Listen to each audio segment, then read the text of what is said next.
All right, crew, what's up? Welcome to this module. I'm going to race through this first training, and it is still going to be long, even with me racing. So I just want to prepare you right now. This is a nice and meaty piece of the training. Why? Because we're talking about offers. So in this module, you're going to learn how to create your flagship consulting offer. And this is going to allow you to specialize and productize everything that you know how to do, and everything that the world needs to see. I've had the opportunity over the last 10 years to work on several thousand different offers. And it's important for you to know just right off the bat that offers are always in flux. So there's no such thing as setting it and forgetting it. The offer that we make today in this module, we want it to be just a really good first iteration. We don't necessarily want it to be the thing that we're locked to selling the rest of our lives. Offers have to evolve sometimes with the market. We'll help you do that. If you're a perfectionist, if you get really deep into things, I just want you to know this is just a first iteration. We're going to create the first iteration, and then we're going to see what the market says about that. A quick overview of the whole process. We've talked about the mental side, finding your niche and messaging, talking to your ideal client profile. And today we're going to talk about crafting your perfect offer. You're almost there. We are getting into module 5, 6, and 7. And in module 5, we start talking about how do you sell it? How do you talk to your leads on the phone? How do you collect credit cards or wire transfers or whatever it is that people want to use to pay you for your advisory expertise or service? Congrats to you for still being here. I can tell you this, most people are like, well, I don't know why I don't have the results. And it's like, well, you put in 30 minutes and quit. You never found the time. So props to you for being here. And I just want you to go ahead and lock in. If you are watching this with something to take notes with, that's good, because we're going to talk. It's going to be dense. We're going to get into some psychology. We're going to start retraining the brain. And I want you to take notes on this module, because when we get to the end, there's a worksheet for you to fill out, and you want to start filling out that worksheet. So here's what's covered in this module. This first video, creating flagship consulting offers. Number 2, how offers evolve going from beta to premium. And then in the third, we have a really cool worksheet that will help you price your offer. What do you need to know about good offers? First and foremost, a great offer creates a mismatch between price and value. Price is what you pay for it. Value is what you get out of the solution. And so you want to have something where the value so far outweighs the price that it's a no-brainer. The way to do this is you make sure that the problem being solved or the pain being alleviated, it's got to be significantly higher cost than the monetary price tag associated with becoming a client. So if somebody is wrestling with the problem that has cost them $100,000 worth of mental damage, you're charging $2,000 for that. Well, the cost of not fixing it is higher than the cost of fixing it. Make sense? So here are a couple examples. Let me kind of take you into this and what it means. We'll use Dr. Marcia as the first, and just keep in mind we're going to roll through this from a framework standpoint. So let's go problem, pain, and price. The 3 Ps of how to make sure that your offer outweighs the cost of staying stuck. The problem is, what's the actual issue? What's the problem they're dealing with? It's pretty self-explanatory. The pain is, what are the different ramifications or pain points they've got to deal with as a result of that problem? Think about the pain point as how's it feel, whereas the problem is what is the problem. And the price, we want to set the price and anchor the price around not getting the solution. So don't think of pricing all the time in terms of like, well, what would I charge if I were the, no. Just forget that. What would it actually cost them to never get this fixed? And if they went back and fixed it, they had a magic genie at the end of their life, they could go back and fix it. What would that be worth? And we want to set our pricing, anchor it against the right thing. So here's an example. This is Dr. Marcia. The problem that she helps people with is women can't conceive due to epigenetic issues and lifestyle. Dr. Marcia is a client. We've worked with her in her business. She has a phenomenal practice. And women can't conceive. They've got genetic issues. They have lifestyle issues. And the pain of that is the older they get, the lower the chances go for them ever having kids. Friends are having children, but no matter what they do, they can't have children. You can imagine the price point here is like whatever. Whatever it takes. How much do you charge? $100,000 if I have it, I'm giving it to you. And I think she charges a couple $1,000, and it's something that's a no-brainer for people, and she has an incredibly high success rate. Now, it's important to know, too, that's like all of the clients I'm sharing, they're experts. They're not fake experts. And I hate this about sometimes in the world today. You've got people who are just pretending and they're faking it until they make it. Dr. Marcia, she's a legitimate doctor, and she follows all of the regulatory parameters, and you can't be using this material or this is proprietary stuff. You can't be using this stuff just to take advantage of people. You've got to make sure you're selling something you can actually back up. Ryan's another example. Here's the problem. E-commerce brands spending way too much to acquire customers. They can't compete. They're losing market share. Here's the pain, though. Imagine years of financial stability dwindling.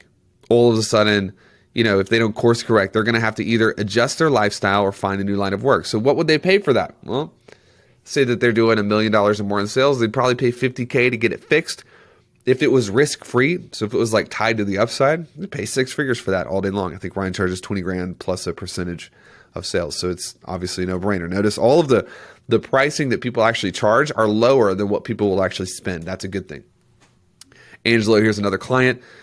His market, they're young law firms, but they can't find enough clientele to pay the staff. They're competing on price. That's the only way they know how to compete to get business. The pain is they're losing business to bigger firms, even though they're cheaper. They're overworked just to break even. They got no time to learn new skills, stressing out.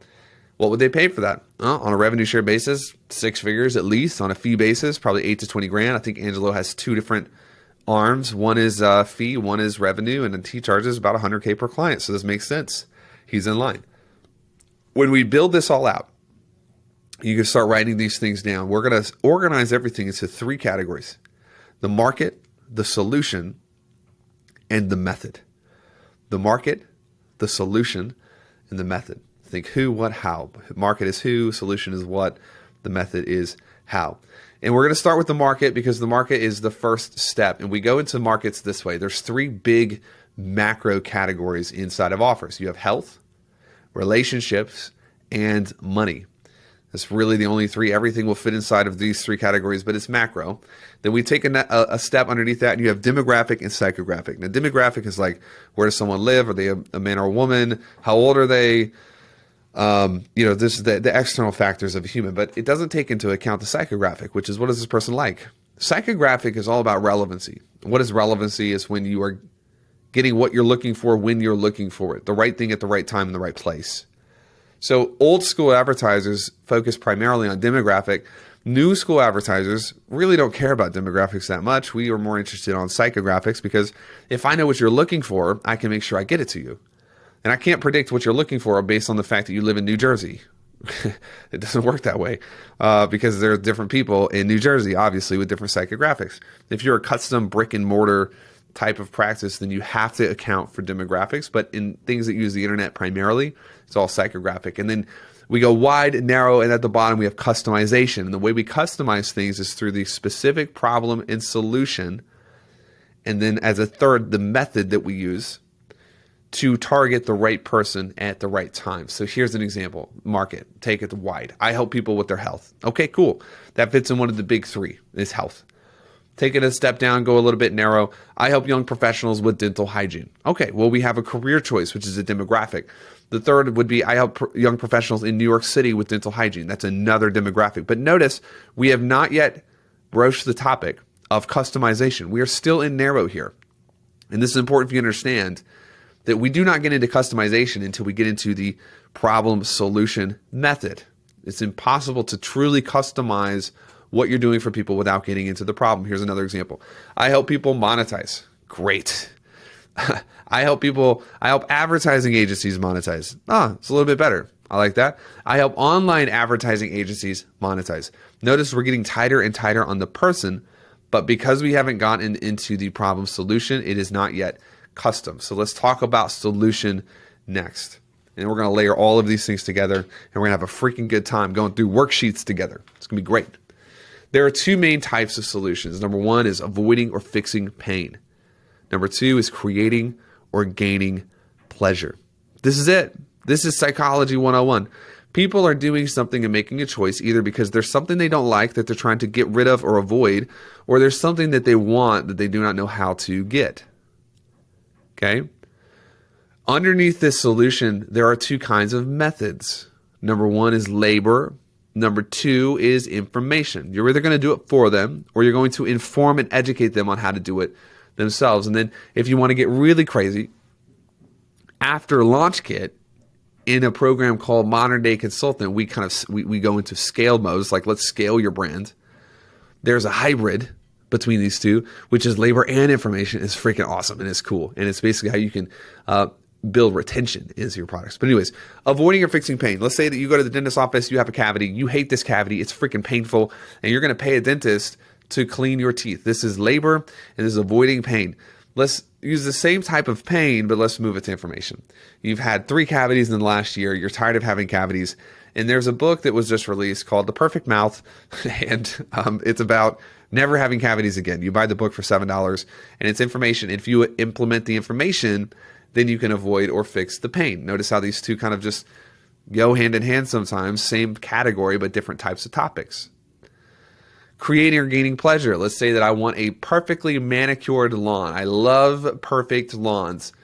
And I want this pleasureful state of driving into the driveway and the grass is perfect and the sun is setting and it's a beautiful, picturesque moment. That's the pleasure that I desire. I'm going to pay a lawn care company $1,000 a month to make sure everything is manicured. Okay, number 1, creating and gaining pleasure. Number 1, labor. Let's say that I want to learn how to plant and overseed and aerate a part of my yard. And so I buy a course on how to create your own perfect yard by seeding and aerating in the fall. Number 2, it's creating and gaining pleasure. Number 2, it's information. This is a really, really important graphic for you to just store, because anytime you're making a new offer or creating something new, you want to have something where you're like looking through, is this pain, pleasure, labor, or info? Or is it a hybridization of multiple things? But you don't want to hybridize everything all the time because it can get confusing to the market. So let's go through some examples.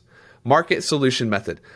We're going to use the same example we used up above, but instead of staying in the psychographic demographic, we're going to go into the solution method. Number 1, I help online agencies diversify revenue by building email lists and selling sponsorships. Ooh, cool. We have all 3. We have market, solution, and method. Here's another one that we talked about.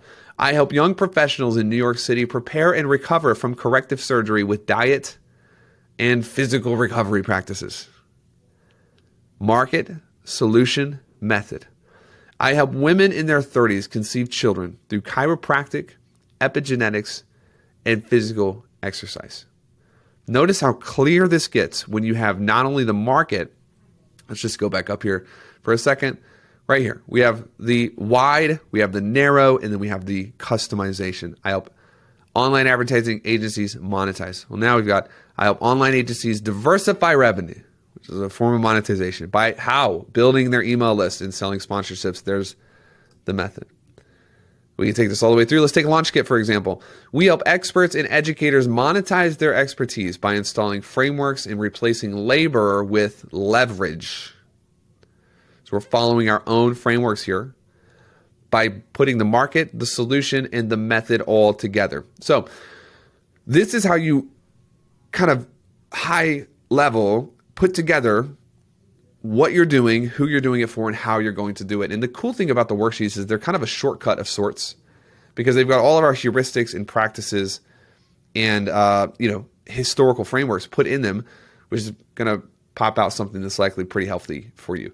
So next section of this video, and I told you it's going to be a long video, so bear with me here, is we need to take your solution and actually snap it apart and break it apart into a proper offer. So we're going to take the solution that we built that's in the worksheets and in the homework. So let's just say that you've decided I'm going to help experts and educators monetize their expertise and experiences by installing frameworks and replacing labor with leverage. So your elevator pitch, boom, you got it. Now we're going to take it and create clarity by putting it into an offer. And this is automatically going to increase your ability to command higher prices because it's clarity. And really quick, what I'm about to show you has literally made me like freaking 50 million bucks. It's one of the most sophisticated and effective models for building offers in the world. This is why we have you sign, just so you know, this is why we have you sign a non-disclosure agreement when you come through this product, is because I'm literally about to take you on a roller coaster that is proprietary and it is protected. And I want you to know that you have the right to use it. You have the right to use it, but you don't have the right to share it or to reteach it or to do any of those things. In the past, there have been people who have done this, and we've had to go after them, and it's not fun, and it's kind of just an unfortunate experience, especially if you're on the receiving end of a legal team. So this is for you. I am giving you complete and total rights to use this proprietary method and framework for you, but it is not something you can repurpose and teach because you are not licensing this from me. You are just being certified in it. Here's how we break things up. I'm going to take you through a 4-step process to actually categorize what you do. Let's just go with this into 4, 5, or 6 different steps that can become a flagship consulting offer for your brands. Okay? Number 1, we tackle the mental elements of the game. Number 2, we tackle the strategic elements of the game. Number 3, we tackle the tactical elements of the game. And number 4, we cover next steps. Now, I'm going to give you examples of what this looks like in just a minute. But the reason that we do this is because this layers together a linear state for your clients. So when your clients hire you, they are hiring you to solve a problem, and they are expecting that you will get them to an outcome or at the very least, a solution to the problem. And so notice we take step 1, 2, 3, 4, mental, strategic, tactical, next step, and we put them together, and it's part 1, part 2, part 3, part 4. All right? Part 1, part 2, part 3, part 4. And as they go through this process, their confidence and their conviction and their momentum increases along the way. You want to get people quick wins. You want to make sure that people, when they first hop in, they're like, oh my God, this is amazing. I fixed my mindset. They may not naturally say that, but when you fix the way a person thinks, you fix the way they freaking breathe. You fix everything about how they make decisions. And so the reason we put the mental side first is because it's the fastest way to create leverage inside of your program or your product. And as people fix the mental, they get into the strategy. They start feeling good. As they finish the strategy, they get into tactical. They start actually taking things to the business and implementing them. And then as an aside at the very end, hey, if you want to continue this, here are the next steps to do that. So here's an example. Let's say you're a chiropractor. We're putting this into just this same framework: mental, strategic, tactical, next step. You hire me as a chiropractor to help you fix a really big issue in your back. Okay, whatever. The first pillar, the first thing that we do is we make sure that we can ensure results and how to stick with the recovery process. If there was a way to get into a product that you could virtually guarantee it was going to work, that's what I want to teach you, so that no matter what, you are getting fixed and you are improving your joint health and your pain is going down. Then we get into posture, stance, and sleep. Believe it or not, most of your problems come from these 3 areas: posture, stance, and sleep. If we can fix these 3 things, then you're going to prevent future issues. Then the third is exercise and custom joint recovery. I'm going to adjust you once a week. We're going to prescribe some exercise for you. But because we have the basics set up, I know that you're sleeping. I know that your posture is correct. You're not going to undo the exercise effects and just throw your back out again. And then the fourth thing, this is actually after your back is already fixed. It's just like energy regimen and energy, production. This is a full stack energy regimen. And this is for like ongoing. If you want to continue in a way that where you have tons of energy, blah, blah, blah, blah, blah. Notice what I'm doing: mental, strategic, tactical, and next. Here's another example. Let's say you're a brand strategist. Here are the 4 parts to my consulting offer. Number 1 is the main variable. I call it the main variable. What is the main variable? It's freaking you. It's you. How do we make sure that you are optimized for the brands and that you don't ruin the brands based on poor practices, etc.? Number 2, ethos, story arc, and reputation design. We want to design the perfect outcome that we want to see inside this market every single time. Number 3 is message to product match, not message to market match. We want to create your brand around your products. If your product is the center, then the customer is the center, and then we can actually tactically take something to market that your customers naturally like because it's built around a product. Then number 4 is scaling brand affinity. What do I mean by this? Well, if you would like cheaper advertising costs, longer retention, and more exposure, the way you do that is through brand affinity. So we have an ongoing process there that can help you create affinity. I'm following it. Mental, strategic, tactical. Next. Here's another example. Let's say you're a divorce therapist. You help people who have just gone through divorce. And notice we're using this same framework. This is our elevator pitch. So in this case, I will help newly divorced patients recover and move on by installing a future state. Okay, so we're using the same things. We're just actually getting nitty gritty about it. How do we do it? Number one, how the mind heals. You have to understand first and foremost that healing doesn't happen in your body first. It happens in the mind first. We get to the body next. Number two, recovery lessons and identity. You're going to have to build a new identity for you to move on from this past trauma. You have to build a new identity. We want to use the lessons from the past issue to build that identity so we have a proper foundation to grow on. The next thing, I call it your next 100 years. You're not dead. You're going to live a long time. Let's actually take your identity and your recovery lessons straight into your life, and let's plan out the perfect life, and let's begin creating that perfect life. And then the fourth is just ongoing counseling. Okay, same process. High performance coach. Number one, rules for high performance. This is the rules, the fundamental rules of how to create high performance. Number two, creating your A-frame. I call this the A-frame. It's the two different pillars that help make sure you are performing at your best all times, day or night. Number three, ritual design and rehearsal. This is like, how do we get into the rituals? You want to study Kobe Bryant? Kobe Bryant had rituals. He rehearsed them all of the time. Michael Jordan, all of the time. The people at the very top of the game, they are ritualistic. They have routines. They have mechanisms. We're going to put those into your life so that you are performing at your best no matter what. And then the fourth is just ongoing supplemental wellness. What supplements do you need? Mental, physical, cognitively, sleep, all of the above. And this is going to be customized and tailored to you as we go along. Okay, we're following the same framework: mental, strategic, tactical, and next steps. And as people go along, they get more and more confidence as they go through it and they're following the steps. This was a mouthful. I hope that this is making sense. 3 things you need to know. Number one, as we've talked about, their confidence must rise as they go through the process. The second rule, fix the foundations first. If you don't fix the foundations first, the tactics and strategies will, never work. If you fix them first, though, they'll actually work. Remember one time we had a product and we helped small businesses scale through paid advertising and funnels. And people always came in and said, I want more leads. I need more leads. I need more leads. I need more leads. We'd have to be like, look, I know you think you need more leads, but if we send a bunch more leads to your business, you're just going to discard them. They're not going to buy anything. Like, what do you mean? Well, the foundations are broken. I can tell by how you're talking and by looking at your business. Your offer is not really set up the right way. You don't have clarity in how clients actually stick around.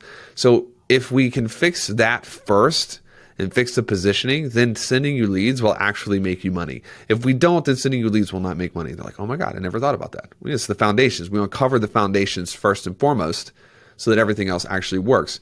And then the third thing is we want to allow for ongoing or repeat business by adding this final pillar. Okay, this is the next steps. Now, it's important to keep in mind that this third rule is insignificant in comparison to the first two. When you progress through, let's say you finish Launch Kit and you're like, I love it. I want more. I want more hands-on. I want more environment. I want to actually be in the room with these people so that I can learn directly from the team. I want to be peers with people who are doing the levels of revenue that I want to do. And you're like, hey, I want to go to the next step. Sign me up for Modern Day Consultant or whatever. Inside of MDC, we almost require you to have this final piece right here, and we will build it with you. This is that ongoing repeat business. It's the monthly recurring that comes in from the business. We call it in Modern Day Consultant revolving pricing, and it just keeps your business producing, even when you're not selling new stuff. But it's less important right now because the key right now is just to get started. Go through the worksheets. Get the first couple of offer curriculum pieces completely done. Let's actually get something to market. And then if you're not comfortable with the pricing or with this third rule, then you can wait a little bit. Pull in a couple $100,000 and use part of that to invest in getting to a new environment that can help you build something. That's fine, whatever you want to do. But this is less important, and I don't want you to overemphasize this. The most important thing is that the pillars must make the confidence rise as they go through, and you have to make sure you focus on foundations first. Okay, that's all we have, but I want to show you a quick overview and how we fit into this. Look at this module right here. Module 1, unlocking success. 2 and 3, find your niche message in market match. Talk to your ideal client profile. Craft your offer. Why do I have these colors? Because I want you to see something. Mental, strategic, tactical, and next. I'm following our own framework. Mental, strategic, tactical, and next. So I recommend you not have 7 modules. Don't have 7 pieces. I recommend you have 4. However, this is a big product. It's a really big undertaking. And so we needed more stuff so that we didn't cram too many videos into the same thing. And I just wanted to pace a little bit. But notice categorically, we follow the same process. We're using unlocking success as the mental, the strategic, then we get tactical. We're about to get into tactical, especially in the launch phase, and then future. Okay? Now, let's rehash the winning process real fast so that's just like a quick reminder. We want the market identified and spoken to within 30 days. We want the offer created and outlined within 60 days. So if you have enrolled in the last 60 days, you are on pace. Keep that in mind. There's no rush for you. You don't have to like jump out windows and be hustle crazy person. Keep going consistently. It's better to be consistent than to be like really crazy fast. 10 clients enrolled in the door within 90 days. Okay. When we have this offer and we've gone through this full module 4, we have the pricing, we have the offer, we have the pricing, we have all this stuff. You're going to get into the next module where you're going to start talking to leads and clients about selling your program.